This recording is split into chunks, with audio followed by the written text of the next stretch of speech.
अब इस क्लास में हम 7th क्वेश्चन करते हैं। लास्ट क्लास में हमने 6th क्वेश्चन किया था, जिसमें हमें रिसिप्टेंट पेमेंट अकाउंट दे रखा था और एडजस्टमेंट दे रखी थी, और हमें ओपनिंग बैलेंस शीट और ट्रेडिंग पीरियड और बैलेंस शीट क्लोजिंग वाली बनाने थे।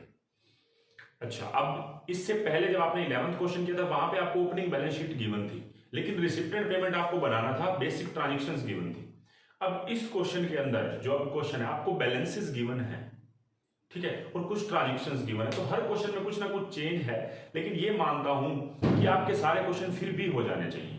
ठीक है, थोड़े थोड़े चेंजेस है, लेकिन आपकी प्रैक्टिस इंप्रूव अपने आप ही होगी जब आप करने लगेंगे, समझने से कुछ नहीं होने वाला।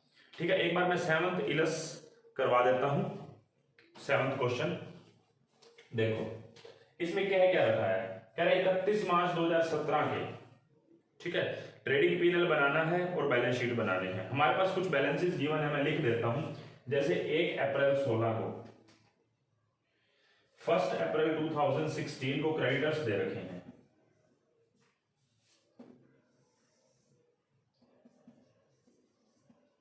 क्रेडिटर्स ये हमारे दे रखे 15,770 रुपए के। ठीक, उसके अलावा हमें क्लोजिंग क्रेडिटर्स दे रखे हैं 12,400 रुपए के। ठीक, और इसी तरीके से ना मैं एक काम करता हूं, मैं सारे के सारे बैलेंसेस सबसे पहले नोट डाउन कर देता हूं, ताकि आपको दिक्कत ही ना आए। सबसे पहले जरूरी यही है कि मैं बैलेंसेस नोट डाउन कर देता हूं। ठीक है,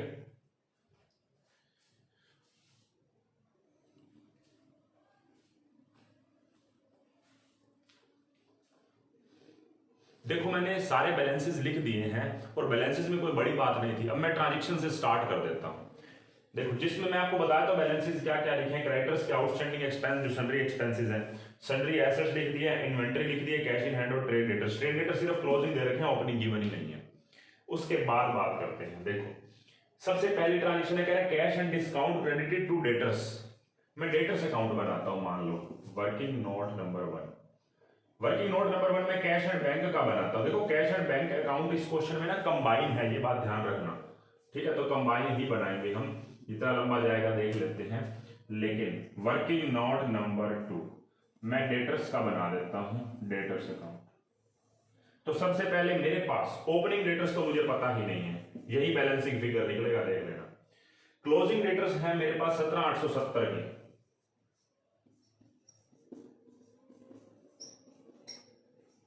17,870 रुपए का। कह रहा है कि ना cash and discount credited to debtors, मतलब डेटर्स अकाउंट में क्रेडिट साइड में बाय कैश, मतलब जो कैश मिला, और बाय डिस्काउंट एक प्रॉब्लम है। अब मुझे ये तो नहीं पता ना, दोनों तो मैं लिख दूं इकट्ठे, जितना भी लिखा हुआ है 64,000, लेकिन अलग अलग तो नहीं पता ना, तो अलग अलग निकालना पड़ेगा, इसलिए मैं इसके लिए वेट कर रहा हूं, मुझे नहीं पता। आगे चलते हैं। सेल्स रिटर्न, सेल्स रिटर्न हम लिख देते हैं। मैं यहां पे नेट भी लिख सकता हूं, चलो यहीं पे लिख देता हूं, by sales return. By sales return कितने रुपए की है सेल्स रिटर्न? 1450 रुपए की। ठीक है, मैं इसका क्या करता हूं, by sales cash and credit. मैं ना सेल्स रिटर्न को ना यहां पे लिखने की बजाय ना 1450 को, एक तरीका और भी है, मैं टू क्रेडिट सेल्स जो भी आएगी मैं यहां पे माइनस कर देता हूं। बैलेंसिंग फिगर चाहे जो भी आएगा उसको अपने आप में आप एडजस्ट कर दूंगा। मैं इसको ना नेट कर रहा हूं, मैं नेट क्रेडिट सेल्स लिख रहा हूं, ठीक है, जिसमें से सेल्स रिटर्न एडजस्टेड है 1450 रुपए। अब होगा पता है इससे क्या, अब जो ये सेल्स निकल के आएगी ना क्रेडिट सेल्स से नेट होके निकल के आएगी। अब मुझे सेल्स रिटर्न का अलग से इफेक्ट इसके अंदर नहीं डालना पड़ेगा, नहीं तो सेल्स रिटर्न को मैं सेल्स में से लेस करता, कंफ्यूजन थोड़ी हो जाती है। कोई दिक्कत नहीं है, वो आपके समझ के ऊपर, आप इधर लिखोगे तो फिर आपका जो क्रेडिट सेल्स आएगी ये ग्रोस आएगी, तो मैं चाहता हूं कि नेट ही आ जाए सीधा। अब आगे करते हैं। सेल्स रिटर्न के बाद बैड डेट्स, बैड डेट्स इधर ही लिखूंगा, बाय बैड डेट्स, और बैड डेट्स हुए कितने के हैं? 420 रुपए के। तो बैड डेट्स का इफेक्ट, क्योंकि बैड डेट्स नॉमिनल अकाउंट है, लॉस है, तो बैड डेट्स का इफेक्ट पीएनएल पे डेबिट में, टू बैड डेट्स 420 रुपए। उसके बाद sales cash and credit both बता रखी है, कैश एंड क्रेडिट बोथ 71,810 रुपए की, ये हो जाएगा, ठीक है, 71,810। उसके बाद discount allowed bye trade creditors, creditors ने जो डिस्काउंट अलाउड किया, मुझे तीसरा अकाउंट क्रेडिटर अकाउंट बनाना पड़ेगा, क्रेडिटर्स अकाउंट। तो क्रेडिटर्स का ओपनिंग बैलेंस मुझे बताओ कितना है। ओपनिंग बैलेंस है 15,770 रुपए। क्लोजिंग क्रेडिटर्स मेरे कितने रुपए के हैं, 12,400 रुपए। ठीक है, ये कर दिया। इसके बाद क्रेडिटर्स के बारे में बोल रहा है कि डिस्काउंट अलाउड बाय क्रेडिटर, तो creditor debit to discount received. हमको डिस्काउंट मिलते तो क्रेडिटर कम मरे, हमारे लिए फायदा है। कितने रुपए की डिस्काउंट रिसीव्ड हुई है हमें, 700 रुपए की। मैंने 700 रुपए यहां पे लिख दिए क्योंकि ये नॉमिनल अकाउंट है, इनकम है। तो bye discount received trading account की, सॉरी पीएनएल के क्रेडिट में बाय डिस्काउंट रिसीव्ड 700 रुपए। उसके बाद परचेज रिटर्न, परचेज रिटर्न हमारी कितने रुपए की है, 400 रुपए की। तो परचेज रिटर्न, एक बात बताएं, देखो जैसे मैंने क्रेडिट सेल्स को नेट किया, वैसे परचेज को भी तो कर सकते हैं ना। नेट परचेज में लिखूंगा जिसमें से रिटर्न एडजस्ट हुई होगी। तो बाय क्रेडिट परचेज और नेट लिख दूंगा, नेट क्रेडिट मतलब मैं परचेज रिटर्न को यहीं पे माइनस कर दूंगा। तो वो कितनी निकल के आ रही है हमारी, परचेज रिटर्न हमारी है कितनी, 400 रुपए की। तो 400 रुपए मैं अभी यहाँ पे माइनस कर रहा हूं। अब मुझे इसका इफेक्ट यहाँ पे डालने की जरूरत नहीं है, कोई समस्या ही नहीं।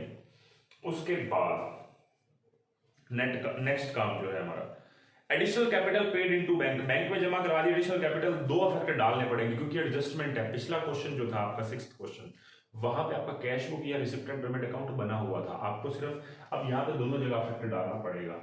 ठीक है, अभी तक मेरे पास कोई भी कैश ट्रांजेक्शन अभी तक नहीं आई, sales return, bad debt, sales, cash and credit बहुत है ना, मुझे पता नहीं है। तो मैं क्या कर सकता हूँ, उसका उस सेल्स को सिर्फ यहाँ पे लिख सकता हूँ। अब मुझे क्या पता इसमें से कैश कितनी है कि भाई मैं यहाँ पे लिख दूं, मुझे क्या पता क्रेडिट कितनी है जो मैं सीधा यहाँ पे लिख दूं, तो वो तो इन्फॉर्मेशन पूरी नहीं है।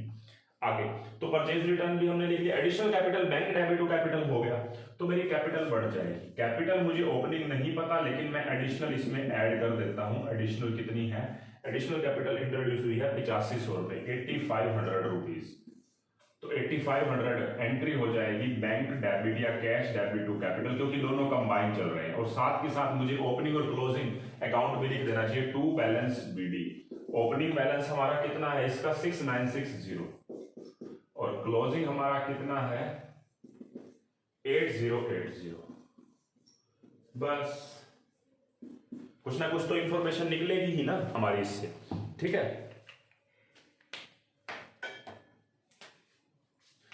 तो आगे उसके बाद realisation from debtor paid into bank, हमें डेटर से रियलाइज हुआ है 62500।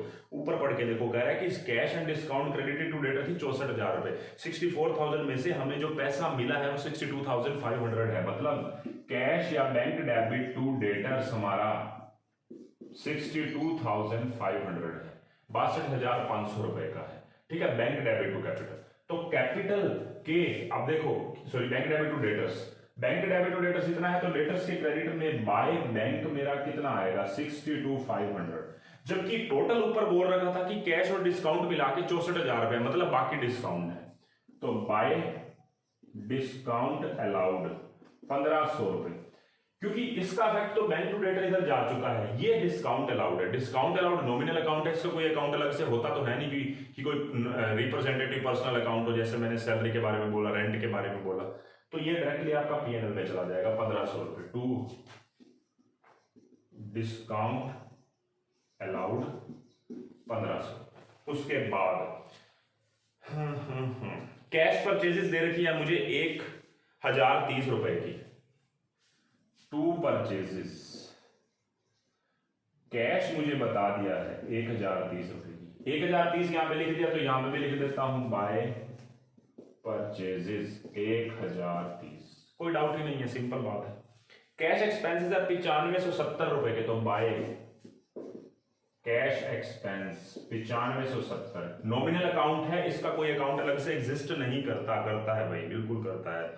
सडरी एक्सपेंस आउटस्टैंडिंग दे रखा है, तो कैश एक्सपेंस मैं क्या करूं, देखो आपने एनपीओ में समझ रखा है, मैं रफ कर देता हूं, फेयर नहीं करूंगा।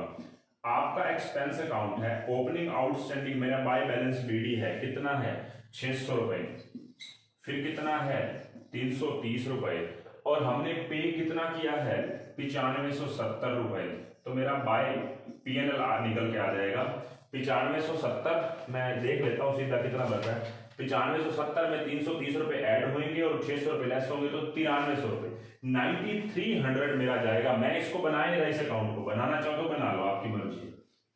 9300 मेरा आएगा PNL के अंदर, यहां पे टू कैश एक्सपेंस 9300 लिख लेना। अगर वर्किंग नोट बनाया है तो वर्किंग नोट नंबर 1, वैसे पता है बैलेंस शीट में मैं लिखना भूल गया था शायद लास्ट वीडियो में, मुझे ध्यान नहीं है।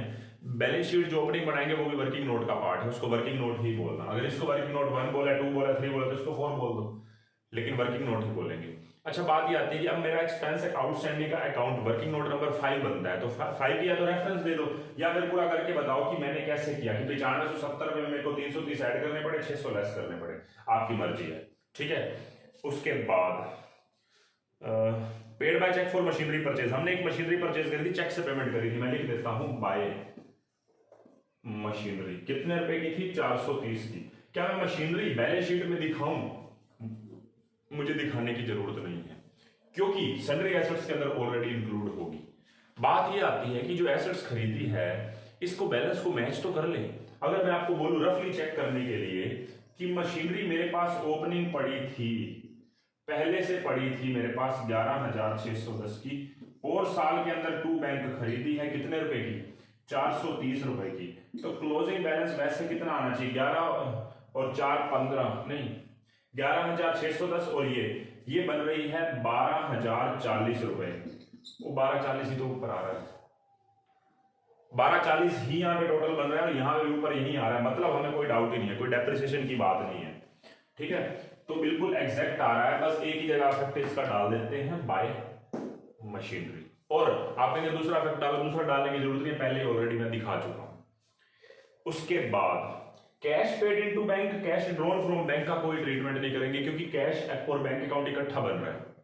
अब क्या करोगे इसके अंदर? एक बार बैंक टू कैश करोगे, फिर कैश कम होगा, बाय बैंक कर दोगे, फर्क ही नहीं पड़ रहा ना। प्रॉब्लम ये है कि अगर कैश और बैंक अकाउंट इकट्ठा बन रहा है तो कॉन्ट्रा इफेक्ट कुछ डालने की जरूरत ही नहीं है हमें, तो इन दोनों का कोई ट्रीटमेंट नहीं होगा। अगला है cheque cash in and on 31 मार्च 2017, हमें क्लोजिंग बैलेंस भी बता रखा है। किसका बता रखा है? कैश इन हैंड अलग से भी बता रखा है मुझे। यस यस यस, तो वैसे ये भी मैटर नहीं करता, मैं आपको बताऊं क्यों। क्योंकि कैश इन हैंड और बैंक बैलेंस इकट्ठा भी दे रखा है 8,080 रुपए का। ज्यादा से ज्यादा आप पता है क्या कर सकते हो इसमें? ज्यादा से ज्यादा आपके पास एक ऑप्शन है 1200 है ना, cash in hand bank total मिला के 8,080 रुपए हैं, जिसमें से कैश इन हैंड 1200 रुपए है, तो बाकी आप लेस कर लो, तो 6880 रुपए आपका क्या आ जाएगा? कैश एंड बैंक आ जाएगा। मैं यहाँ पे लिख देता हूं बाय बैलेंस CD में कैश आपके पास नीचे बता रखा है कि 1200 रुपए है और टोटल 8,080 है, तो 6880 रुपए आपके पास बैंक हो जाएगा। ठीक है, ये कोई दिक्कत नहीं है, इसमें कोई फर्क नहीं पड़ रहा। और हमने यहाँ पे टोटल में भी लिख दिया है, शायद 8,080 है ना, इसको आप अलग अलग कर लो।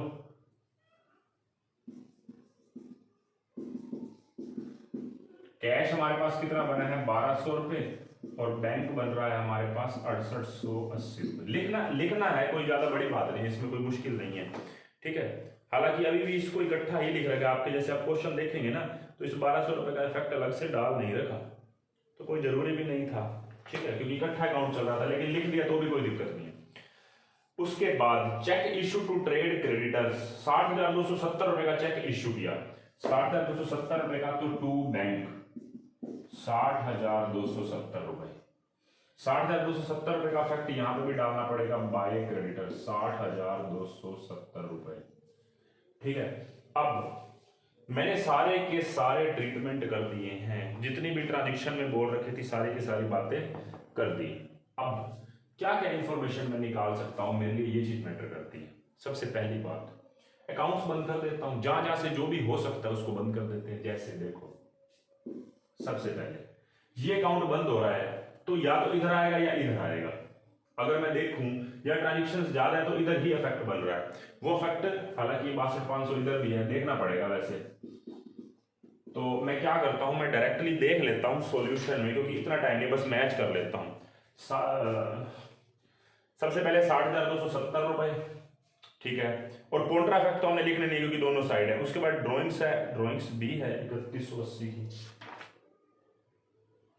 ड्रॉइंग्स। अच्छा मैंने बीच में शायद रह गया ड्रॉइंग्स का, हाउस होल्ड एक्सपेंसेस 3180 रुपए के, वो भी लिखने पड़ेंगे। बाय ड्रॉइंग्स 3180 का मिस हो गया ना, तो ड्रॉइंग्स 3180 वैसे ही रह गया, ये ध्यान नहीं रहा, नेक्स्ट पॉइंट पढ़ लिया ना।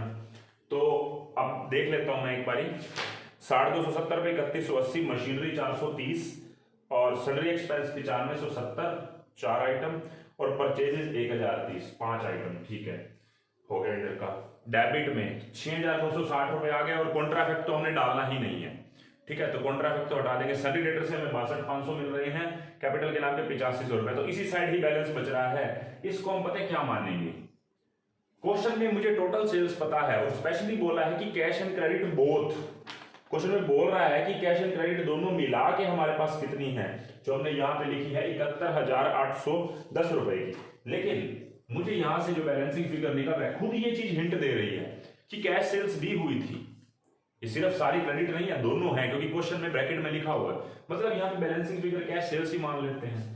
तो वो कैश सेल्स कितने रुपए की है, हमारी कैश सेल्स बन रही है 4600 रुपीज की। तो 4600 रुपीज की मेरी कैश सेल्स। क्रेडिट निकालना मुश्किल नहीं है। 71,810 में से 4600 रुपए आप लेस कर दो।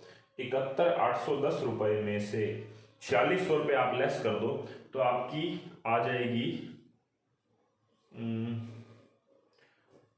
4600 रुपए आपकी कैश सेल्स है ना। हाँ, तो 67,210 रुपए आपकी क्या निकल के आ जाएगी, 67,210 रुपए आपकी निकल के आ जाएगी। यहाँ पे 1450 था ना।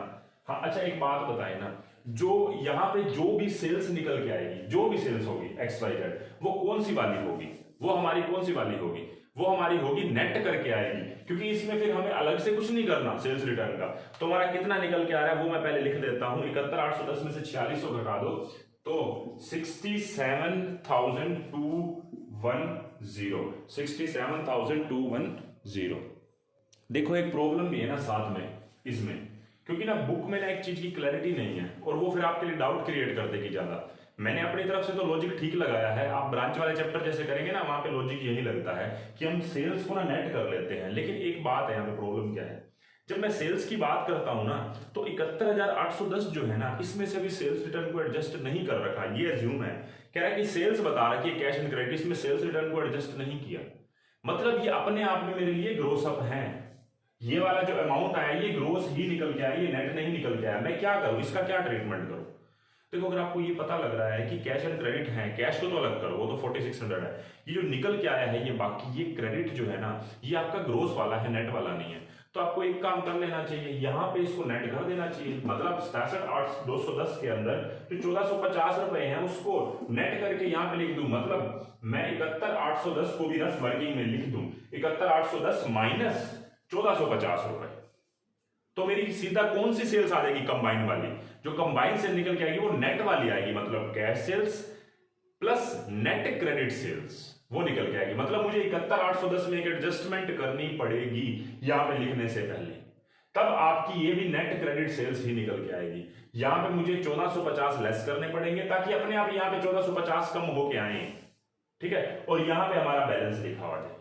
ठीक है, अब बात ये आती है कि यहां तो इतना लॉजिक में पढ़ूं मैं, या दूसरा क्या है कि क्योंकि इस चैप्टर में तो ना आप कंफ्यूजन में आ ही जाएंगे, ब्रांच वाले चैप्टर है उसमें थोड़ी दिक्कत नहीं होती, उसमें अलग लॉजिक्स हैं।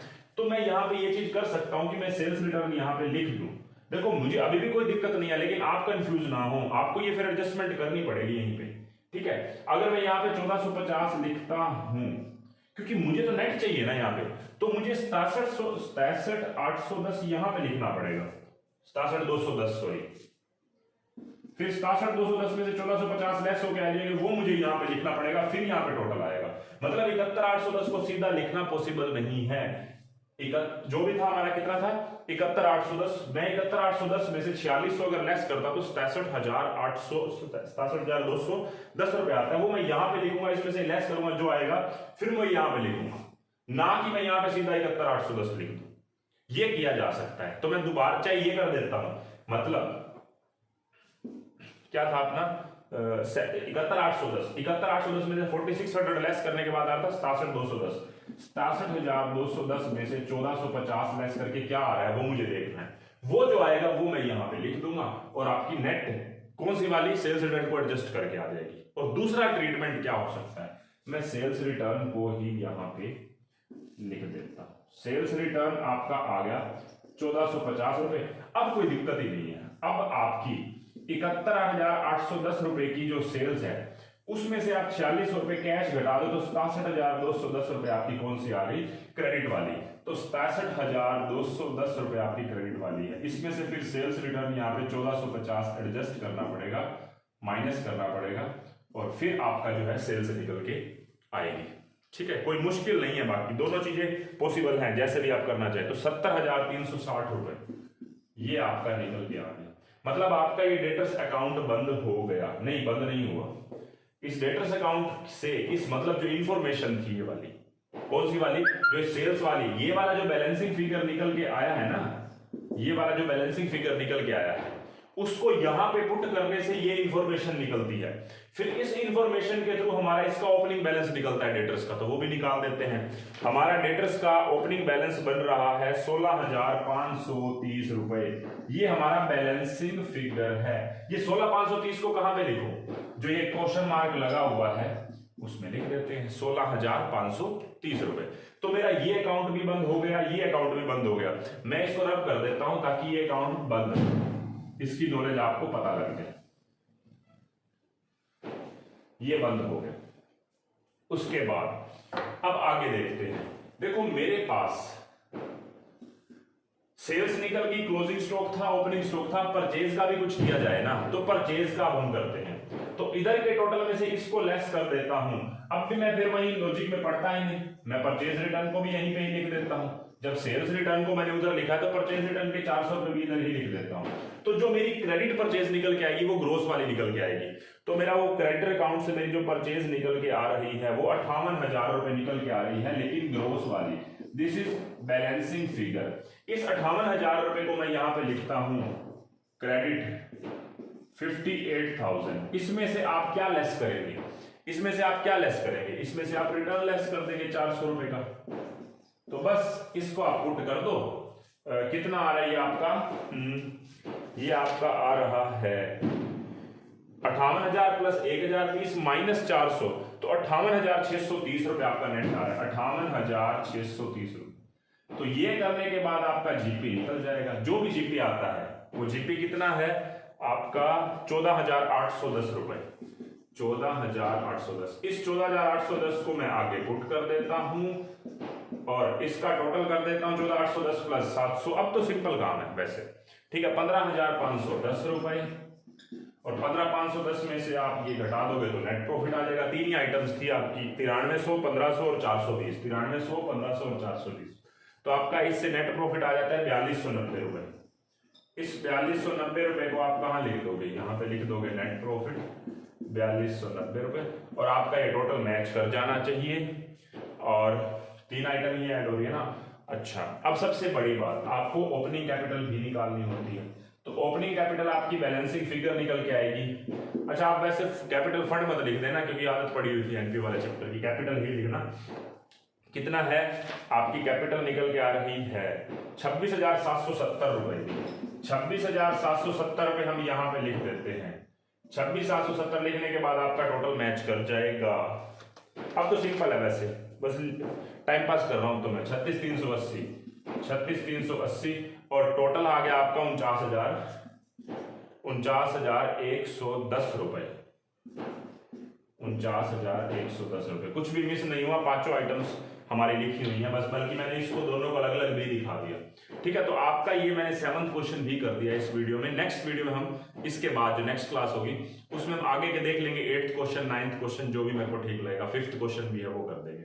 ठीक है, तो इस क्लास में इतना ही।